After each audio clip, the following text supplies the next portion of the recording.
ಆರೋಗ್ಯಕರ ಜೀವನ ಶೈಲಿಯನ್ನ ರೂಪಿಸಲು ಎಲ್ಲರೂ ಇಚ್ಛೆ ಪಡ್ತಾರೆ ಸ್ನೇಹಿತರೆ, ಹೌದಾ? ಸೊ ಹಾಗಾದ್ರೆ ಸ್ವಲ್ಪ ಪ್ರಯತ್ನದಿಂದ ನಾವು ಆರೋಗ್ಯಕರ ಜೀವನವನ್ನ ಮತ್ತು ಆರೋಗ್ಯಕರವಾದ ಒಂದು ದಿನಚರಿಯನ್ನ ರೂಪಿಸಬಹುದು ಸ್ನೇಹಿತರೆ. ಈ ವಿಡಿಯೋನ ಕೊನೆ ತನಕ ನೋಡಿ. ನಿಮ್ಮಲ್ಲಿ ಒಂದು ಉತ್ಸಾಹ, ಉಲ್ಲಾಸ ಮತ್ತು ಆರೋಗ್ಯಕರ ಜೀವನ ಶೈಲಿಯನ್ನ ರೂಪಿಸುವ ಬಗೆಯನ್ನ ಈ ಒಂದು ವಿಡಿಯೋದಲ್ಲಿ ತಿಳ್ಕೊಳ್ಳೋಣ ಸ್ನೇಹಿತರೆ. ನಮಸ್ಕಾರ, ನಾನು ಡಾಕ್ಟರ್ ಸಂದೀಪ್. ನಮ್ಮ ಚಾನಲಲ್ಲಿ ಆರೋಗ್ಯದ ಬಗ್ಗೆ, ರೋಗದ ಲಕ್ಷಣಗಳ ಬಗ್ಗೆ, ಮನೆಮದ್ದುಗಳ ಬಗ್ಗೆ, ಮಾನವನ ಸರ್ವಾಂಗೀಣ ಬೆಳವಣಿಗೆಗಳ ಬಗ್ಗೆ ನಾನು ವಿಡಿಯೋ ಮಾಡಿ ಹಾಕ್ತಾ ಇರ್ತೇನೆ ಸ್ನೇಹಿತರೆ. ಈ ವಿಷಯಗಳಲ್ಲಿ ನಿಮ್ಗೆ ಏನಾದ್ರು ಆಸಕ್ತಿ ಇತ್ತು ಅಂತ ಹೇಳಿದ್ರೆ ನಮ್ಮ ಚಾನಲ್ ಲೈಕ್ ಮಾಡಿ, ಶೇರ್ ಮಾಡಿ, ಸಬ್ಸ್ಕ್ರೈಬ್ ಮಾಡಿ ಸ್ನೇಹಿತರೆ.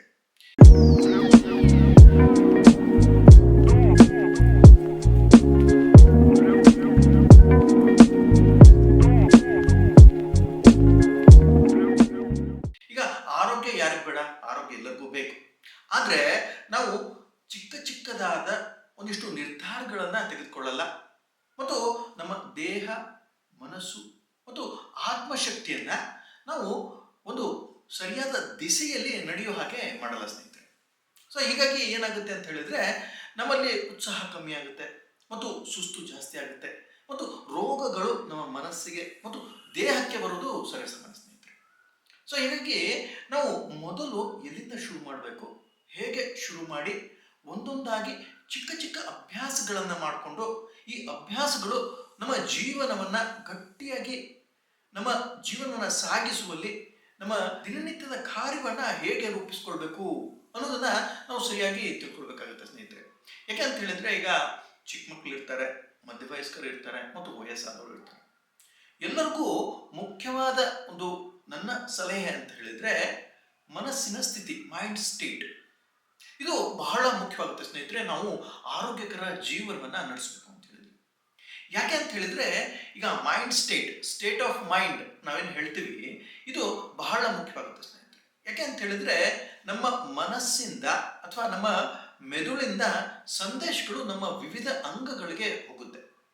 ಸೊ ಹೀಗಾಗಿ ಅಲ್ಲಿಂದ ಸಂದೇಶಗಳು ಬರ್ತಾನೆ ಇಲ್ಲ ಅಂತ ಹೇಳಿದ್ರೆ ಆವಾಗ ನಮ್ಮ ಅಂಗಗಳು ಆ ಒಂದು ಕಾರ್ಯಾಚರಣೆಯನ್ನು ಮಾಡಲ್ಲ ಮತ್ತು ಆ ಕಾರ್ಯಾಚರಣೆ ಮಾಡದೇನೆ ಆ ಒಂದು ಕಾರ್ಯಗಳು ಪೂರ್ತಿಯಾಗಲ್ಲ.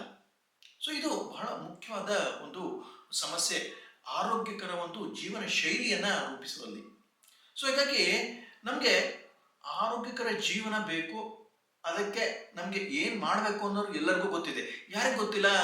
ದಿನ ಪ್ರತಿ ಎದ್ದು ಬೆಳಗ ಮುಂಜಾನೆಯಲ್ಲಿ ವಾಕಿಂಗ್ ಅನ್ನು ಮಾಡಬೇಕು ಅಂತ ಎಲ್ಲರಿಗೂ ಗೊತ್ತಿದೆ. ಆದರೆ ಎಲ್ಲರೂ ಟೈಮನ್ನು ಫಿಕ್ಸ್ ಮಾಡ್ತಾರೆ, 5 ಗಂಟೆಗೆ ಹೇಳೋಣ ಅಂತ ಅಲಾರಾಮ್ ಇಡ್ತಾರೆ. ಆದರೆ ಅವ್ರಿಗೆ ಎಚ್ಚರ ಆದ್ರೂ ಸಹಿತ ಮತ್ತೆ ನಾಳೆಗೆ ಪೋಸ್ಟ್ಪೋನ್ ಮಾಡ್ತಾರೆ. ಯಾಕೆ ಅಂತ ಹೇಳಿದ್ರೆ ಅವರ ಒಂದು ಮನಸ್ಥಿತಿ ಅವರಿಗೆ ಸಪೋರ್ಟ್ ಮಾಡಲ್ಲ. ಅವರ ಒಂದು ಕಾರ್ಯಾಚರಣೆ ಅವರಿಗೆ ಜೀವನ ಶೈಲಿಯನ್ನು ರೂಪಿಸುವಲ್ಲಿ ಸಹಕಾರ ಮಾಡಲ್ಲ. ಸೊ ಹೀಗಾಗಿ ಮನಸ್ಥಿತಿಯನ್ನ ಸರಿಪಡಿಸುವುದು ಬಹಳ ಮುಖ್ಯ ಅಂತ ನನಗೆ ತಿಳಿಸ್ತಾ ಇದೆ ಸ್ನೇಹಿತರೆ. ಸೊ ಇದು ಒಂದಾಯ್ತು ಅಂತ ಹೇಳಿದ್ರೆ ಮನಸ್ಥಿತಿಯನ್ನ ಹೇಗೆ ಸರಿಪಡಿಸುವುದು? ಸೊ ಈಗ ಲೇಜಿನೆಸ್ ಎಲ್ಲರಿಗೂ ಇದ್ದೇ ಇದೆ, ಆಲಸಿತನ ಎಲ್ಲರಿಗೂ ಇದ್ದೇ ಇದೆ. ಮಕ್ಕಳಲ್ಲಿದೆ, ಮಧ್ಯವಯಸ್ಕರಲ್ಲಿದೆ ಮತ್ತು ವಯಸ್ಸಾದವರಲ್ಲೂ ಇದೆ. ಇದು ಯಾಕಾಗುತ್ತೆ? ಯಾಕೆ ಅಂತ ಹೇಳಿದ್ರೆ ನಮ್ಮ ಮನಸ್ಸಿನಲ್ಲಿ ಇರುವಂತಹ ಒತ್ತಡ. ನಾವು ಒತ್ತಡಕ್ಕೆ ನಮ್ಮ ಜೀವನವನ್ನ ಕೊಟ್ಟು ನಾವು ಮಾಡಬೇಕಾದದ್ದನ್ನ ಮಾಡಲ್ಲ. ಅದಕ್ಕೆ ಪ್ರೋಕ್ಯಾಸ್ಟಿನೇಷನ್ ಅಂತಲೂ ಇಂಗ್ಲಿಷಲ್ಲಿ ಹೇಳ್ತೀವಿ ಸ್ನೇಹಿತರೆ. ಈ ಪ್ರೋಕ್ಯಾಸ್ಟಿನೇಷನ್ ಏನೂ ಅಲ್ಲ, ಎಂಗ್ಸೈಟಿ. ನಮಗೆ ಒತ್ತಡಗಳನ್ನ ಸರಿಯಾಗಿ ನಿಭಾಯಿಸಲು ಬಂದ್ರೆ ಎಲ್ಲವೂ ನಮ್ಮ ಹಾಗೆ ನಡೆಯುತ್ತೆ. ಆದರೆ ನಮ್ಮ ಒತ್ತಡಗಳನ್ನ ನಾವು ಸರಿಯಾಗಿ ನಿಭಾಯಿಸುವಲ್ಲಿ ವಿಫಲವಾಗ್ತೀವಿ ಸ್ನೇಹಿತರೆ. ಸೊ ಹೀಗಾಗಿ ಏನಾಗುತ್ತೆ ಅಂತ ಹೇಳಿದ್ರೆ ಒಂದೊಂದಾಗಿ ನಾವು ಅಂದುಕೊಂಡಂತಹ ಕೆಲಸಗಳು, ಕಾರ್ಯಗಳು ಆಗದೇನೆ ಹೋಗುತ್ತೆ. ಸೊ ಹೀಗಾಗಿ ನಾವೇನು ಅನ್ಕೊಳ್ತೀವಿ, ನನ್ನ ಕೈಲಿ ಆಗಲ್ಲ ಅಂತ. ಇದು ಒಂದಾಯ್ತು ಅಂತ ಹೇಳಿದ್ರೆ ಇನ್ನೊಂದು ಬಹಳ ಮುಖ್ಯವಾದ ಅಂಶ ನಮ್ಮ ಜೀವನ ಶೈಲಿಯನ್ನ ರೂಪಿಸುವಲ್ಲಿ ಗಮನಿಸಬೇಕಾಗಿತ್ತು ಅಂತ ಹೇಳಿದ್ರೆ ಸಕಾರಾತ್ಮಕ ವಿಚಾರಗಳು ನಮ್ಮಲ್ಲಿ ಇರಬೇಕಾಗುತ್ತೆ ಸ್ನೇಹಿತರೆ. ಅಂತ ಹೇಳಿದ್ರೆ ಈಗ ನಮ್ಮ ಮನಸ್ಸಿನಲ್ಲಿ 30,000ದಿಂದ 36,000 ಯೋಚನೆಗಳು ಒಂದು ದಿನದಲ್ಲಿ ಬಂದು ಹೋಗುತ್ತೆ. ಸೊ ಇದರಲ್ಲಿ ನಮ್ಮಲ್ಲಿ ನಿಷೇಧಾತ್ಮಕ ವಿಚಾರಗಳು ಬಹಳಷ್ಟು ಇರುತ್ತೆ. ಸೊ ಹೀಗಾಗಿ ನಾವು ನಿಷೇಧಾತ್ಮಕ ವಿಚಾರಗಳಿಗೆ ನಮ್ಮ ಒಂದು ಮನಸ್ಸು ಮತ್ತು ದೇಹವನ್ನ ನಡೆಯುವ ಹಾಗೆ ಮಾಡ್ತೇವೆ ಹೊರತಾಗಿ ಸಕಾರಾತ್ಮಕ ವಿಚಾರಗಳನ್ನ ಗಟ್ಟಿಯಾಗಿ ಹಿಡಿದುಕೊಂಡು ಅದರ ಒಂದು ಹೇಳಿಕೆಯನ್ನ ನಾವು ನಮ್ಮ ಜೀವನದಲ್ಲಿ ಅಳವಡಿಸಿಕೊಳ್ಳುವುದು ಬಹಳಷ್ಟು ಕಡಿಮೆ.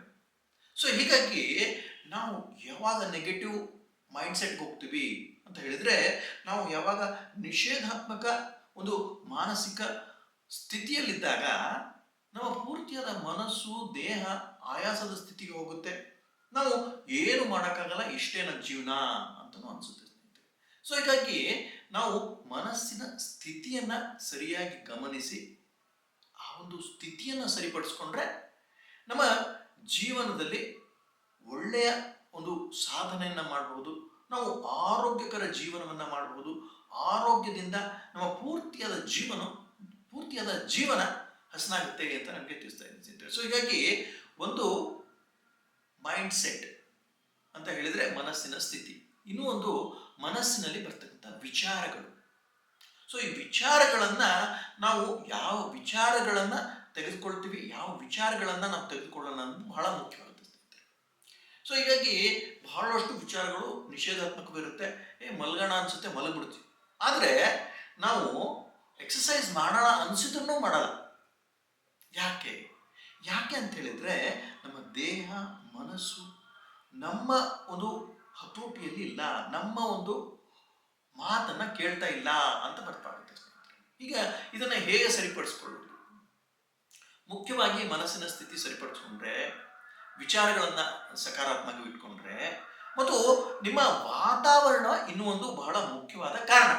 ಯಾಕೆ ಅಂತ ಹೇಳಿದ್ರೆ, ಈಗ ಕಮ್ಯುನಿಟಿಗಳು ಇರುತ್ತೆ ಅಂತ ಹೇಳಿದ್ರೆ, ಈಗ ವಾಕಿಂಗ್ ಮಾಡುವಂತಹ ಜನರು ಇರ್ತಾರೆ, ಅವರ ಜೊತೆಗೆ ನಿಮ್ಮ ಸ್ನೇಹವೇನಾರು ಇತ್ತು ಅಂತ ಹೇಳಿದ್ರೆ, ನೀವು ಹೋಗ್ಬೇಕು ಅನ್ಸಿತ್ತೋ ಹೋಗ್ಬೇಕು ಅನ್ಸಲ್ವೋ ಆದ್ರೂ ಸಹಿತ ಸ್ನೇಹಿತನ ಒಟ್ಟಿಗೆ ಹೋಗೋಣ ಅಂತ ಹೇಳ್ಬಿಟ್ಟು ನೀವು ಹೋಗ್ಲಿಕ್ಕೆ ಶುರು ಮಾಡ್ತೀವಿ. ಸೊ ಹೀಗಾಗಿ ನಿಮ್ಮ ಸಂಬಂಧಗಳು ಯಾವ ಒಂದು ವ್ಯಕ್ತಿಯ ಜೊತೆಗೆ ಇದೆ ಅನ್ನೋದು ಬಹಳ ಮುಖ್ಯವಾಗುತ್ತೆ ಸ್ನೇಹಿತರೆ, ನಿಮ್ಮ ಆರೋಗ್ಯಕರ ಜೀವನ ಶೈಲಿಯನ್ನು ರೂಪಿಸಲಿಕ್ಕೆ. ಸೊ ಹೀಗಾಗಿ ನೀವು ನಿಷೇಧಾತ್ಮಕ ಜನರ ಒಟ್ಟಿಗೆ ಇದ್ರಿ ಅಂತ ಹೇಳಿದ್ರೆ ನಿಮ್ಮ ಆರೋಗ್ಯ ಕ್ಷೀಣಿಸ್ತಾ ಹೋಗುತ್ತೆ, ಕಡಿಮೆ ಆಗ್ಕೊಳ್ತಾ ಹೋಗುತ್ತೆ. ಅದೇ ಸಕಾರಾತ್ಮಕ ಒಂದು ವಿಚಾರಗಳು, ಸಕಾರಾತ್ಮಕ ಒಂದು ಜನರ ಒಟ್ಟಿಗೆ ನಿಮ್ಮ ಸ್ನೇಹ ಇತ್ತು ಅಂತ ಹೇಳಿದ್ರೆ ನೀವು ಆರೋಗ್ಯಕರ ಜೀವನ ಶೈಲಿಯನ್ನ ರೂಪಿಸಲಿಕ್ಕೆ ಬಹಳಷ್ಟು ಸಹಕಾರವಾಗುತ್ತೆ ಅಂತ ನಮಗೆ ತಿಳಿಸ್ತಾ ಇದ್ದೀನಿ. ಸೊ ಹೀಗಾಗಿ ಒಂದು ಮೈಂಡ್ ಸೆಟ್, ನಮ್ಮ ಮನಸ್ಸಿನ ಸ್ಥಿತಿ, ಒಂದು ವಿಚಾರ ಮತ್ತು ನಮ್ಮ ಸಂಬಂಧಗಳು ಯಾರ ಒಟ್ಟಿಗೆ ಇದೆ ಅನ್ನೋದು ಬಹಳ ಮುಖ್ಯವಾಗುತ್ತೆ. ನಮ್ಮ ಜೀವನ ಶೈಲಿ ಯಾವ ಒಂದು ದಿಸೆಯಲ್ಲಿ ನಡೆಸಲಿಕ್ಕೆ ಆಗುತ್ತೆ ಅನ್ನೋದು. ಸೊ ಇದು ಇಷ್ಟು ಮಾಡಿದ್ವಿ ಅಂತ ಹೇಳಿದ್ರೆ, ಇನ್ನೂ ಒಂದು ಬಹಳ ಮುಖ್ಯವಾದ ಸಂಗತಿ ನಾವು ಗಮನ ಬಿಡಬೇಕಾಗಿತ್ತು ಅಂತ ಹೇಳಿದ್ರೆ, ಈಗ ಉತ್ಸಾಹದಲ್ಲಿ ಒಂದು ವಾರ ಮಾಡ್ಬಿಡ್ತೀವಿ ವಾಕಿಂಗ್ ಅಥವಾ ವ್ಯಾಯಾಮಗಳನ್ನ ಮಾಡ್ಬಿಡ್ತೀವಿ, ಆದ್ರೆ ಆ ಕಂಟಿನ್ಯೂವಿಟಿ ಇರಲ್ಲ. ಅಂತ ಹೇಳಿದ್ರೆ ಕಂಟಿನ್ಯೂವಿಟಿ ಅಂತ ಹೇಳಿದ್ರೆ ಅದನ್ನ ದೀರ್ಘಕಾಲವಾಗಿ ಅದನ್ನ ಮಾಡಲಿಕ್ಕೆ ಸಾಧ್ಯವಾಗಲ್ಲ. ಇದಕ್ಕೆ ಮೂಲ ಕಾರಣ ಅಂತ ಹೇಳಿದ್ರೆ ನಮ್ಮ ನಂಬಿಕೆಗಳು. ಸೊ ನಂಬಿಕೆಗಳು ಹೇಗೆ ಸೃಷ್ಟಿಯಾಗುತ್ತೆ ಅಂತ ಹೇಳಿದ್ರೆ, ನಮ್ಮ ಅಭ್ಯಾಸಗಳ ಮೇಲೆ ನಮ್ಮ ನಂಬಿಕೆಗಳು ನಿಂತಿರುತ್ತೆ. ನಾವೇನಾದ್ರು ಒಳ್ಳೆಯ ಅಭ್ಯಾಸಗಳನ್ನ ಹಾಕೊಂಡಿದ್ವಿ ಅಂತ ಹೇಳಿದ್ರೆ, ನೀವು ಮಾಡ್ತಿರೋ ಬಿಡ್ತಿರೋ, ಬೇಕೋ ಬೇಡವೋ, ಪರಿಸ್ಥಿತಿಗಳು ಸರಿಯಾದ ಇದಾವೋ ಇಲ್ವೋ, ಆದ್ರೂ ಸಹಿತ ಈ ಅಭ್ಯಾಸಗಳು ನಿಮ್ಮನ್ನ ಪ್ರೇರೇಪಿಸುತ್ತೆ ಮತ್ತು ಆ ಒಂದು ಸ್ಥಿತಿಯಿಂದ ಹೊರಗೆ ಬಂದು ನಿಮ್ಮ ದಿನಚರಿಯನ್ನ ರೂಪಿಸಲಿಕ್ಕೆ ಆಗುತ್ತೆ. ಸೊ ಹೀಗಾಗಿ ಮಾಡಲಿಕ್ಕೆ ಸಾಧ್ಯವಿದೆ. ಆರೋಗ್ಯದ ದಿನಚರಿ ಆಯ್ತು ಅಂತ ಹೇಳಿದ್ರೆ ನಿಮ್ಮ ಇದಿಷ್ಟು ಈ ಆರೋಗ್ಯಕರ ದಿನಚರಿಯನ್ನ ಹೇಗೆ ರೂಪಿಸೋದ್ರ ಬಗ್ಗೆ ಸ್ನೇಹಿತರೆ, ಈ ವಿಡಿಯೋ ನಿಮ್ಗೆ ಲೈಕ್ ಆಯ್ತು ಅಂತ ಹೇಳಿದ್ರೆ ನಮ್ಮ ಚಾನಲ್ ಲೈಕ್ ಮಾಡಿ, ಶೇರ್ ಮಾಡಿ, ಸಬ್ಸ್ಕ್ರೈಬ್ ಮಾಡಿ. ಯಾವುದೇ ತರ ಪ್ರಶ್ನೆಗಳಿತ್ತು ಅಂತ ಹೇಳಿದ್ರೆ ಕಾಮೆಂಟ್ ಸೆಕ್ಷನ್ ಹಾಕಿ. ಇದಿಷ್ಟು ಇವತ್ತಿನ ಮಾಹಿತಿ. ಮುಂದಿನ ಒಂದು ವಿಡಿಯೋದಲ್ಲಿ ನಿಮಗೆ ಯಾವ್ದಾದ್ರು ಒಂದು ಸಬ್ಜೆಕ್ಟ್ ಬೇಕು ಅಂತ ಹೇಳಿದ್ರೆ ಅದನ್ನ ಕಾಮೆಂಟ್ ಮಾಡಿ, ಅದ್ರ ಬಗ್ಗಿನ ಒಂದು ಮಾಹಿತಿಗಳನ್ನ ನಾನು ಈ ವಿಡಿಯೋದಲ್ಲಿ ಹಾಕ್ತೀನಿ ಅಂತ ಹೇಳ್ತೀನಿ. ಎರಡು ಮಾತುಗಳನ್ನ ಮುಗಿಸ್ತೀನಿ. ನಮಸ್ಕಾರ, ಧನ್ಯವಾದಗಳು.